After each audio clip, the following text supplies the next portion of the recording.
On the day I went to pick up the wedding rings, I discovered that the custom rings I ordered came as a pair. One is mine. The other belongs to Ava, the college girl my boyfriend has been supporting. I took the rings to confront him, only to overhear him on the phone saying, "Help me buy an apartment under your name for Ava, make sure Sadie doesn't find out." I couldn't hear the response on the other end, but his voice turned hoarse as he said, "I love her. I could never give up Ava." Later, I completely let him go and gave my blessing to their relationship. Knowing there were two identical wedding rings, my heart ached as if pricked by needles. This ring was designed by me personally.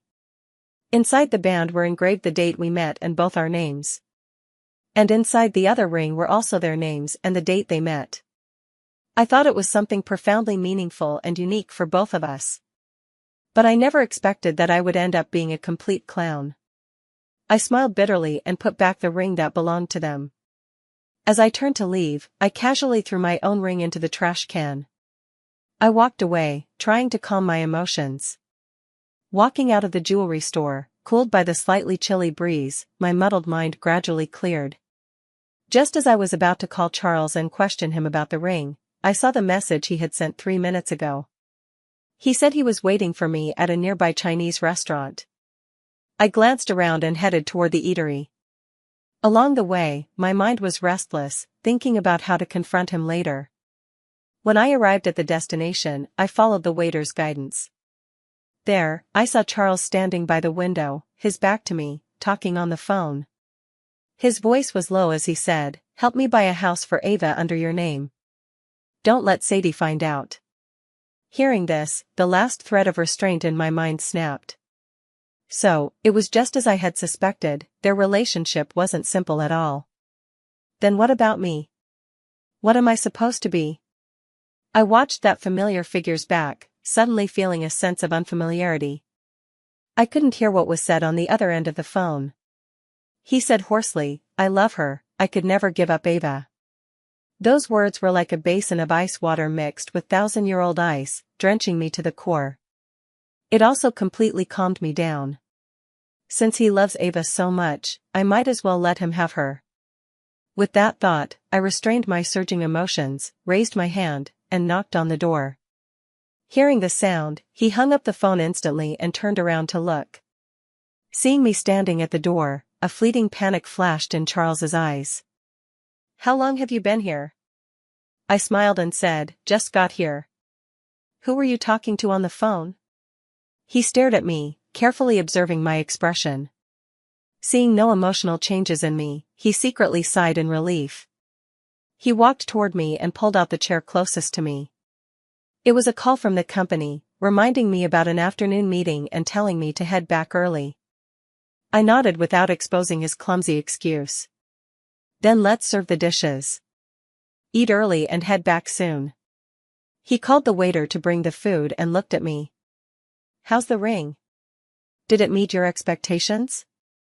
The smile on my face faded slightly as I nodded perfunctorily.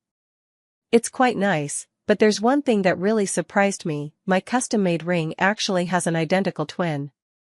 I didn't say more. Charles's eyes flickered slightly, his expression somewhat unnatural. "There must be some mistake. I'll go check this afternoon." I didn't comment on this. But my heart grew completely cold. He stared straight at me, as if wondering why I was being so unusually quiet today. After all, when we're together, I'm usually the one who talks the most. I used to love sharing amusing things I encountered with him. Loved chattering nonstop by his ear. At first he was very patient, often offering comments here and there. Later, when Ava graduated from high school and came here, he grew increasingly impatient. Sometimes before I could even finish speaking, he would deliberately change the subject or directly interrupt me, saying, "Girls are cuter when they talk less. Speak less and be quiet." In the past, whenever he said such things, I would always show anger. But he never comforted me. He simply let me vent my emotions alone. Looking back now, how foolish I was in those days. His change in attitude was so obvious, why didn't I notice it sooner? Charles and I were childhood sweethearts. We've known each other since kindergarten. Our parents liked each other very much. When we were little, our families even arranged a marriage agreement for us. Charles and I always knew we would get married. So we were both very conscious of it and tried our best not to interact with the opposite sex. But Ava was an exception. Sponsoring her was my idea. The first time I saw her, she was emaciated, much thinner than her peers. But she had a sweet tongue, always obediently calling me sister whenever she saw me. I wanted to help her escape the impoverished area. But my pocket money wasn't much, so I begged Charles to join me in helping her. At first, Charles was extremely reluctant, saying, "I don't have time to indulge you in these meaningless activities." Later, I was involved in a serious car accident. He pleaded with many people, and despite never being superstitious, he climbed 3,000 steps to pray and observe a vegetarian fast for my recovery. Then he heard that doing good deeds could accumulate merit for me, so he began sponsoring Ava, who came from a poor background. Within days, I was out of danger. Back then he jokingly told me that Ava was my lucky star and I should treat her well. So, I treated her like my own little sister. I gave her everything I had. Never did I expect that I was bringing a wolf into my house, personally sharpening a knife that would later stab me in the back. The thought killed my appetite, and I barely took a few bites before putting down my chopsticks. Noticing this, Charles asked, "Is the food not to your taste?" At a glance, I noticed many dishes on the table were loaded with chili peppers. And me? I can't handle spicy food. He realized this too, looking apologetic as he said, "I'm sorry, I forgot you can't eat spicy." I opened my mouth, about to bring up the breakup. Then a familiar, coquettish voice came from the doorway. "Charles." Ava pushed open the door in a beautiful white dress, her face lit up with smiles. When she saw me, she paused briefly before quickly brightening again. "Oh, Sadie's here too." Her smile for me was far less radiant than the one she reserved for Charles. On closer inspection, you could even detect a hint of perfunctoriness in it. I gave her a glance but remained silent. Charles furrowed his brows and chided, "When will you ever learn to knock before entering?" Though it sounded like a complaint, there was more helplessness in her tone. Ava flashed a playful smile. "I forgot, okay? I'll be more careful next time. Sadie, can I join you guys for lunch? I'm starving after class." Though her words were directed at me, her gaze remained firmly fixed on Charles. Before I could respond, Charles spoke up, "Come eat if you're hungry. See if there's anything else you'd like to order." Ava naturally took the seat to his right, beaming as she said, "No need, you already ordered so many of my favorites." His words made Charles's expression freeze for a second, and he instinctively looked at me. My emotions remained unchanged, my expression calm. "If you like it, eat more." Only after I said this did his expression soften, though his eyes now held a hint of curiosity. "Sadie, if there's anything you'd like to eat, just order it." Charles handed me the menu, but I declined with a smile. "No, I saw something disgusting this morning. Right now, I just feel like throwing up, I have no appetite." His brows furrowed slightly. "What was it?" I pretended to be casual. "Oh, just my friend's boyfriend. He was cheating, eating the meal she cooked while also dining with his mistress. Today his stomach ulcer ruptured, and he had to get surgery. My friend sent me a photo of it, absolutely revolting. People with such moral depravity deserve to die without a burial place, don't you think, Charles?" I smiled, but Charles's face turned extremely grim. He choked for a moment before agreeing, "Why yes, that's right." Ava didn't look too pleased either, her smile strained. "Sadie, maybe that guy had already lost feelings for his girlfriend. Isn't it unfair to say that? If he lost feelings, why didn't he break up before finding the next one? Ava, you're still young, you don't understand men these days. If he truly liked that other woman, he wouldn't have kept stringing her along while refusing to break up with his girlfriend, making the person he supposedly loves live as some dirty little secret." I cursed bluntly, and Ava's face darkened completely, with a hint of guilt faintly visible in her eyes. A cold sneer rose in my heart. Charles looked displeased and interrupted me impatiently. These are other people's matters. Why are you meddling in them? That's true, I believe you wouldn't be such a person, Charles. I responded with a smile, leaving him speechless. Until the gathering ended, Ava didn't glance at me again. Charles offered to take me home, but I refused. He said, then I'll take Ava back to school. You be careful on your way home. No need, Charles. You should take Sadie home. I can take a taxi back to school. Ava smiled bashfully, speaking with cautious hesitation. Completely unlike her usual open demeanor. Perhaps she was afraid I'd discover their shameful secret. After all, if I found out, I'd cut off her financial support. People are greedy by nature. She couldn't bear to let go of Charles, nor relinquish my generosity toward her. She simply wanted to have it all. I didn't have time to refuse when Charles spoke coldly, with an undeniable air of authority. Sadie can go back by herself, there's no need for you to worry. As for you, your school is in such a remote area, it's not safe to take a taxi. I'll drive you. Ava glanced at me apologetically and naturally opened the passenger door. Then I won't stand on ceremony, she said, rolling down the window to wave at me. Goodbye, Sadie. Be safe on your way. I watched them leave, my expression gradually darkening. Though I had acted tough in the moment, deep down, I still felt terrible. Charles and I have known each other for 20 years. I never thought the worst traits of men would manifest in him. Or perhaps he hid them so well that I never noticed. I smiled self-deprecatingly and went home. In the evening, Charles came back very late. When he arrived, he reeked of alcohol. I was lying on the sofa watching TV, and when I saw him return, I just clicked the remote to change the channel. Charles staggered over, taking off his coat as he walked. When he reached the sofa, he tossed a delicate gift box over.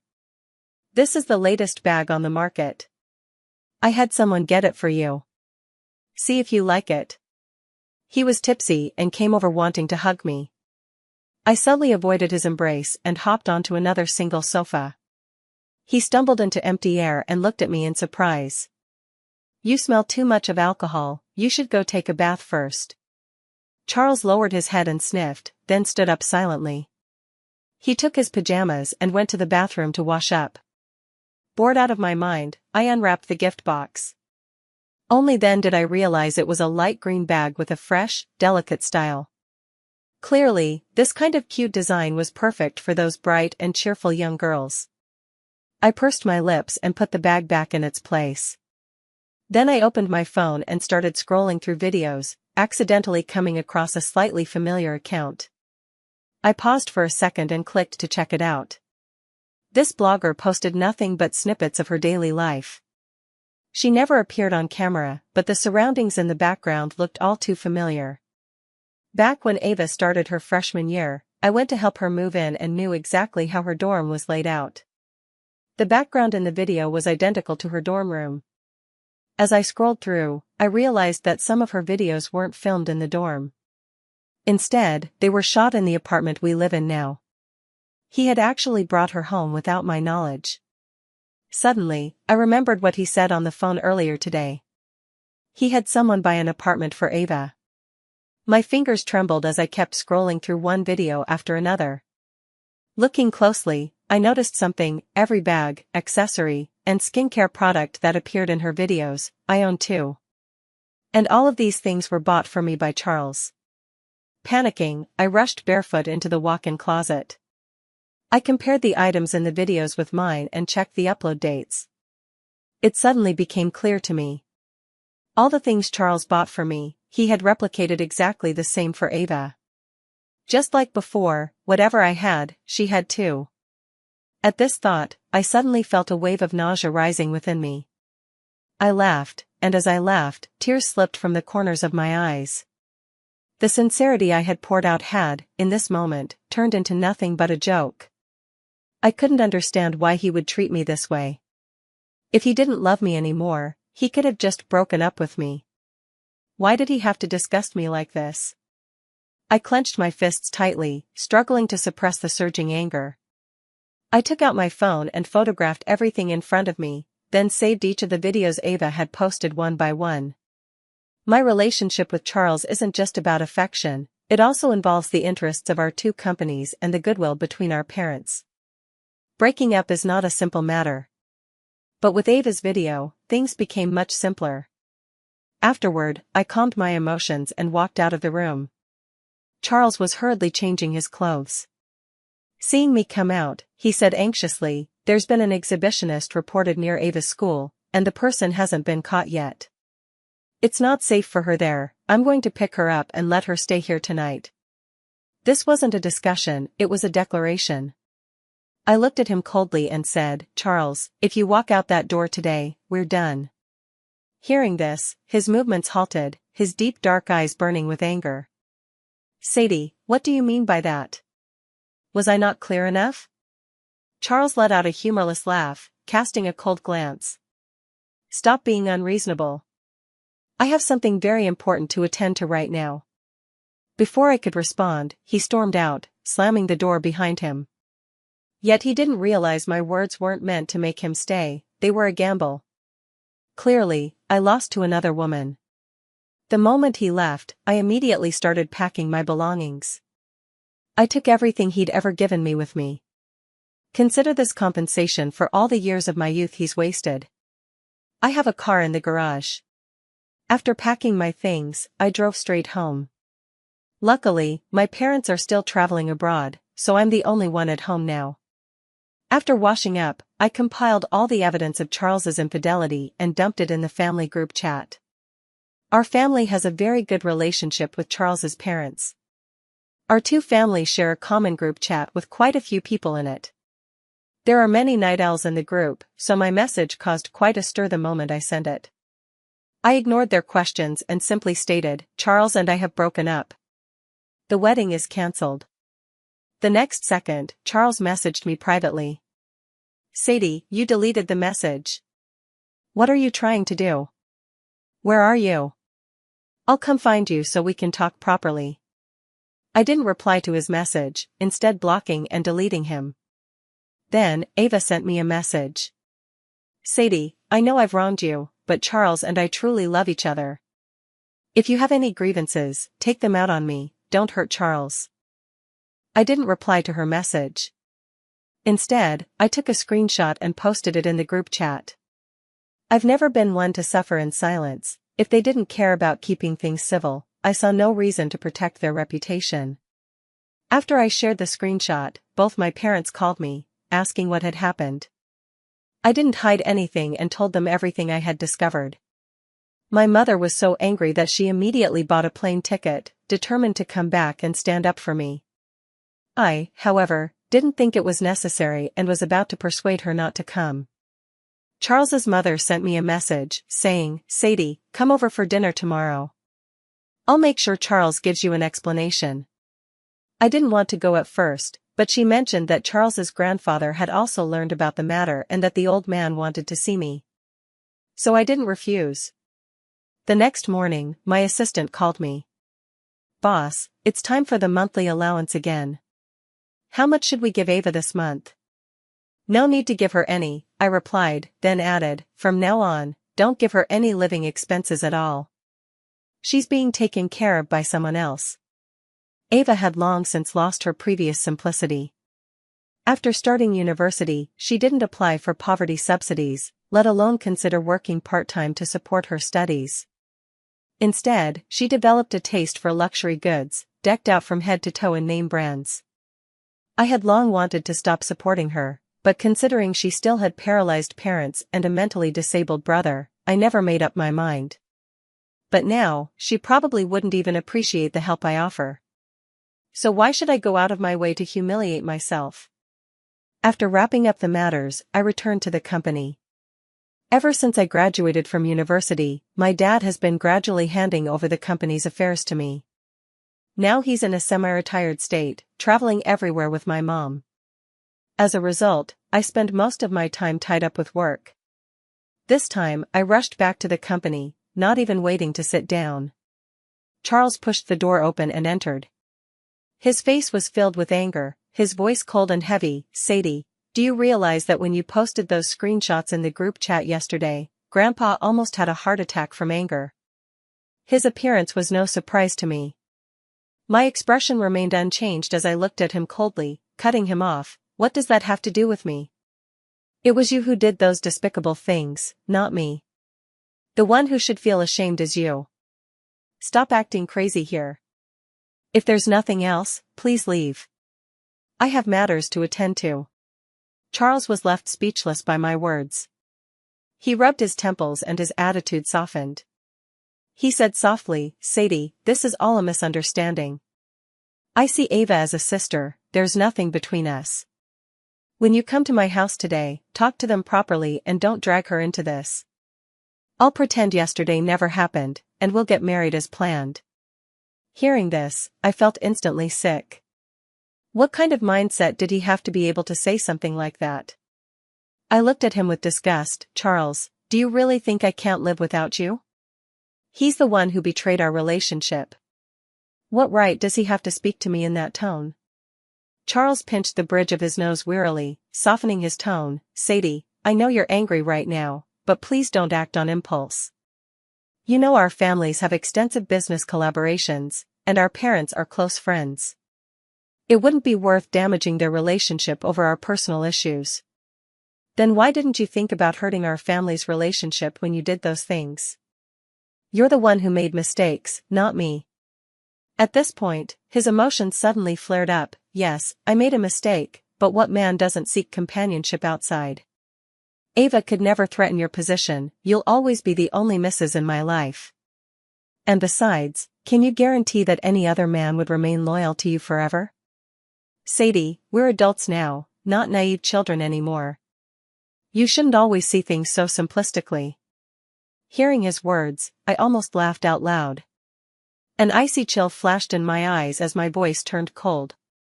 All this talk is just your attempt to ease your own guilty conscience. When it comes down to it, you're just an ordinary, selfish man.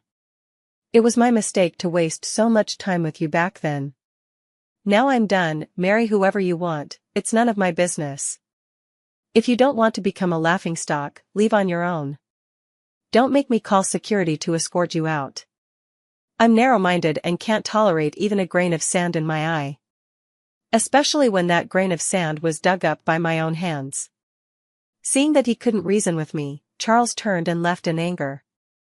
In the afternoon, I arrived at Charles's house as promised.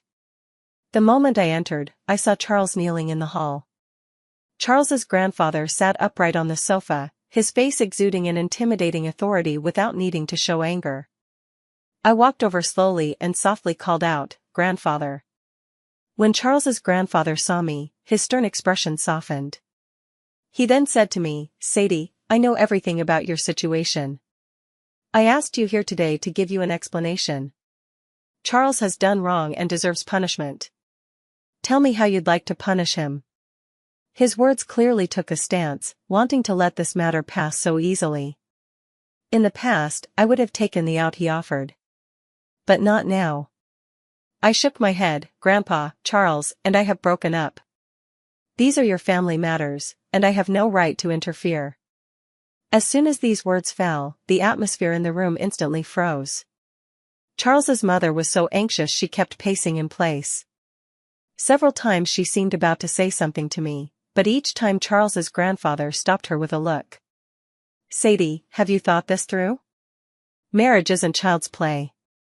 If it really ends, there's no turning back."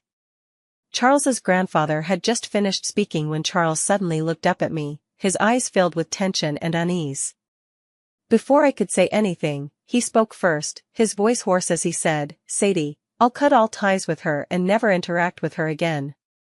Can you forgive me this once?" "That's right, Sadie. Charles already knows he was wrong. Give him another chance. If he ever does something this foolish again, you won't even have to say anything, I won't let him off the hook." Charles's mother hurriedly took my hand, repeatedly making promises to me. On the way here, my mom had already called me, urging me to stay calm and not let this incident affect the friendship between our families. I took a deep breath and gave a perfunctory response. Later, they insisted I stay for dinner, but I made up an excuse and left. After returning home, I removed Charles's contact from my blacklist. I told him, I won't be coming to your place anymore. You need to clarify things between us with your family. I maintain my previous stance, we've already broken up. Don't come looking for me again. I was busy with work every day and had little time to rest, so I didn't want to waste it on such matters. After sending the message, I blocked him again. And for good measure, I left that so-called family group chat. I thought Charles wasn't the type to cling desperately. But I underestimated him. The next day, I overslept and was rushing to the office when I ran into him on the street, holding a bag of breakfast. Charles was dressed in simple casual wear, walking toward me with ease. Only when he got closer did I realize his outfit was the matching couple set I had bought him. Back then, when I gave it to him, he called it childish and never wore it once. What brings you here? Here's breakfast for you. Have some, don't starve your stomach. His tone was gentle, his expression completely natural. As if nothing had happened. I gave him a cold look before turning away in disgust. Charles, didn't I make myself clear enough? Or do you just enjoy playing dumb? Sadie, we shouldn't have come to this. I'll do as I promised, cut things off with Ava. From now on, you're the only one by my side. No need. I rejected him instantly, watching his expression freeze before adding, I find it disgusting. With that, I walked past him and hurried toward where my car was parked. Seeing him about to follow, I immediately started the engine and sped out of the parking lot. Today must be my unlucky day. The moment I arrived at the company, I saw Ava waiting at the entrance. My eyes filled with impatience as I tried to walk past her. Yet she quickly chased after me, Sadie, please listen. I know what Charles and I did was wrong, and I'm truly sorry. I never meant to hurt you, I've always seen you as my own sister. This whole situation breaks my heart. Hearing this, I stopped in my tracks and turned back to her with a mocking smile. By that logic, just how depraved must your morals be to set your sights on your sister's boyfriend? Ava's face alternated between pale and flushed as she tightly clutched the hem of her clothes, seemingly struggling to continue the conversation. I gave her a detached glance, then suddenly froze. Now I finally understood why Charles had worn that childish casual outfit. Because the set Ava had on right now was mine, matching his as a couple set. Just thinking about it makes me unable to even crack a smile. I clearly broke up to make way for them, why do they insist on shamelessly pushing their luck? Ava, do you think you're innocent?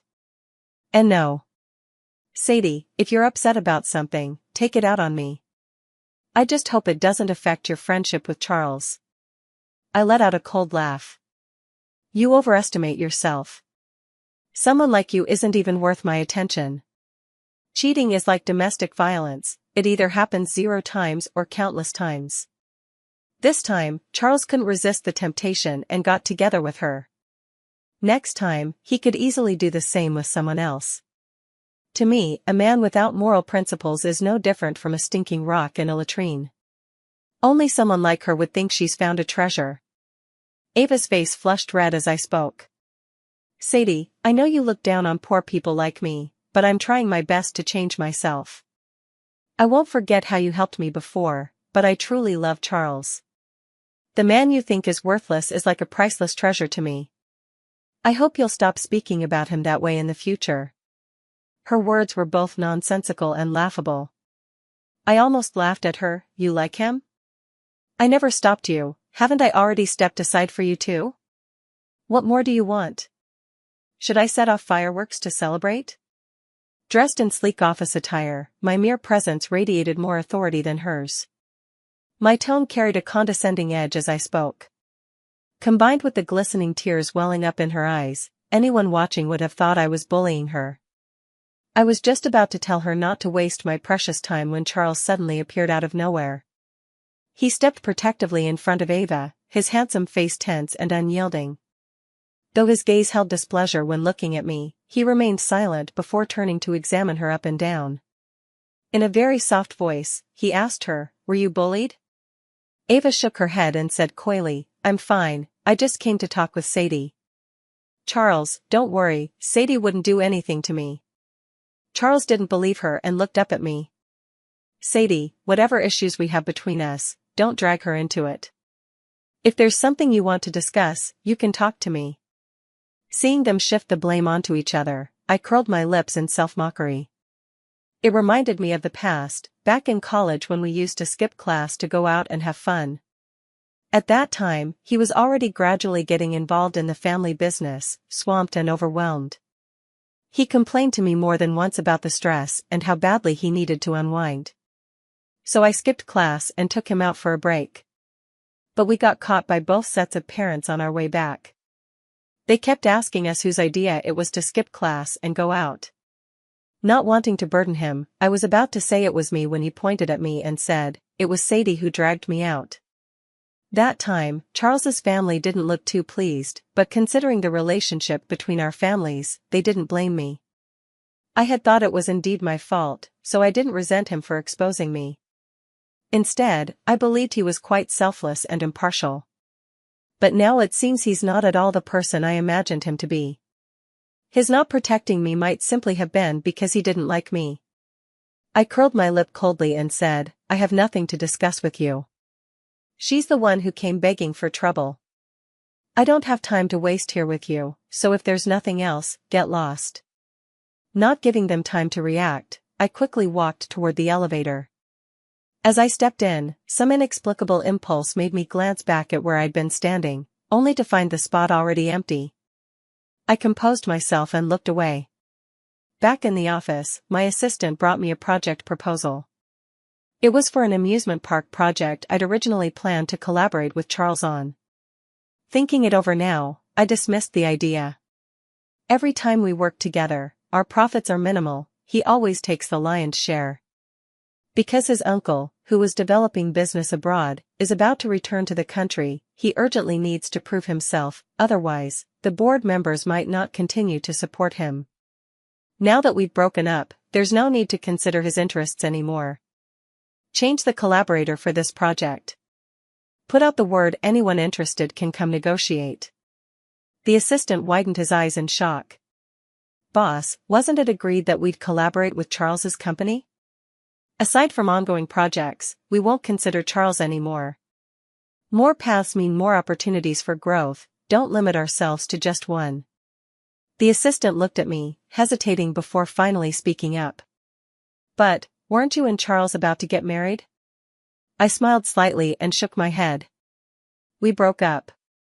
A simple sentence revealed quite a bit of information. In this cutthroat business world, relationships are either alliances through marriage or rivalries. Genuine friendships that develop are exceedingly rare. The assistant naturally understood this principle. Understood, I'll make arrangements immediately. However, I just received a message from Ava. She tactfully asked if we'd forgotten to transfer the money. Even the assistant felt exasperated while relaying this. Let's block her phone number. From now on, she has nothing more to do with us. After handling the arrangements, I threw myself into work. Ava was too proud, she would never ask Charles for money directly. She had always lived extravagantly, never once considering the importance of saving. Now that I've stopped supporting her, she's practically penniless. So when my assistant told me she saw an identical bag to mine being sold on a second-hand platform, I wasn't surprised at all. Boss, if I didn't know you were wealthy, I'd think it was you selling second-hand items on there. The assistant was utterly shocked and sighed. Who could argue? Charles really understood the concept of treating everyone equally. Everything he gave me, Ava got too, from large appliances to small lipsticks. Some people around me noticed the account she used to sell second-hand items on the platform and came to tease me, asking if I was short on money.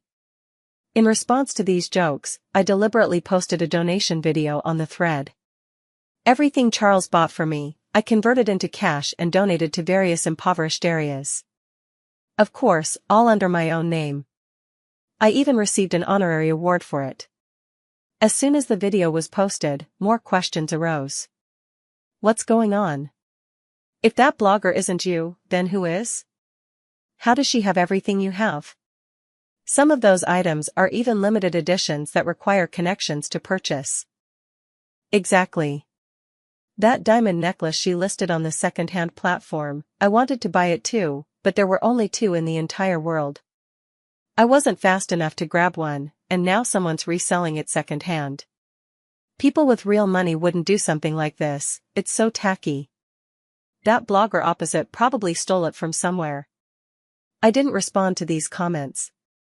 But to my surprise, they ended up reposting my video and even took the opportunity to praise me for being beautiful and kind-hearted. Though I knew it was all flattery, I have to admit, it felt rather nice. Word spread within the circle, and eventually, Charles found out. He confronted Ava immediately, demanding to know why she had done this. Ava tearfully defended herself. Sadie now hates me to the bone. She stopped supporting me, and I have no money left. There are so many mouths to feed at home, I can't just watch them starve, can I? Charles would never let someone he cared about suffer financially. He gave Ava money to have all those posts deleted. When I checked again, they were already gone. The circle isn't large, news spreads quickly. The announcement of my broken engagement with Charles soon became common knowledge. Everyone speculated why a couple with such deep affection would reach the point of calling off the wedding. Many came fishing for details, but I brushed them off with "we fell out of love." After all, being betrayed is humiliating, whether you're a man or a woman. However, Ava didn't see it that way. As soon as news of our broken engagement got out, she had Charles accompany her to various events, making sure everyone knew about her relationship with him. When friends mentioned it to me, I just laughed it off and didn't think much of it. That is, until issues arose with the money I had donated. My assistant told me that the place I was helping was actually Ava's hometown. When the officials went door to door to investigate, they found that Ava's hometown was already in ruins, completely deserted. After asking around, they learned that Ava's family had passed away one after another during her sophomore year of high school. So in the end, all the money I donated to her family ended up in her pocket alone. My assistant couldn't help but laugh in disbelief when reporting this. "Boss, I've never seen someone so skilled at swindling money." She really opened my eyes. Yeah, I even called her family during last year's New Year, and someone answered the phone back then. Thinking about it now, those people who answered might have been hired from somewhere just to deceive me. At this thought, I shuddered instantly. Her schemes run really deep, I hadn't seen through them all these years. Before I could even digest this fact, I heard another piece of news. Charles took Ava home, but Charles's grandfather kicked them both out, gifts and all. Hearing this, I didn't know whether to laugh or say they deserved it. After that, I focused all my attention on the company and stopped listening to any news about him. But I overlooked one thing: when someone has no shame, they're truly invincible.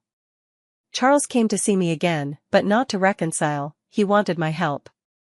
"Sadie, Grandpa always liked you best. Could you put in a good word for Ava? I'll make sure to repay this favor." "Are you out of your mind? Asking me to speak up for a homewrecker?" He frowned. "Don't put it so harshly. Get out if you don't want to hear harsh words." His deep black eyes fixed on me, filled with exhaustion. "Sadie, do you know the biggest difference between you and Ava? Her heart isn't as cold as yours. After graduation, you went straight to your family's company to inherit the business, completely forgetting I existed. When I was sick, it wasn't you by my side, it was her."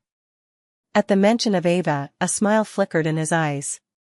She had just arrived here back then and didn't know her way around at all, but when she found out I was sick, she rushed over from school in a hurry. She fed me medicine, made congee for me. In that moment, I realized that I, too, was cared for by someone.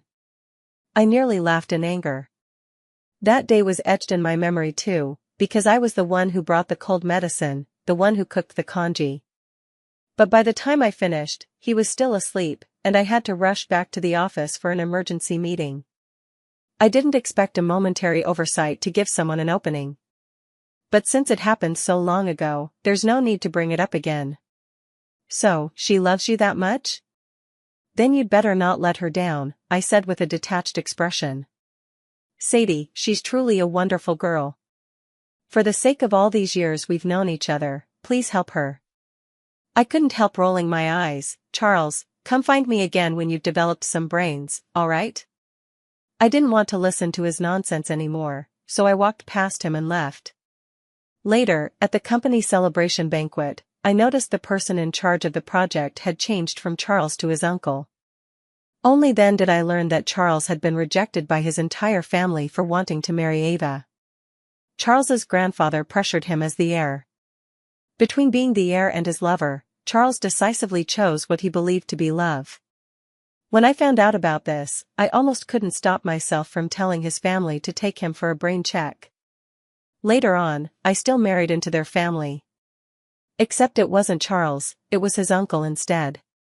On the day of my engagement to his uncle, Ava disappeared with all of Charles's money.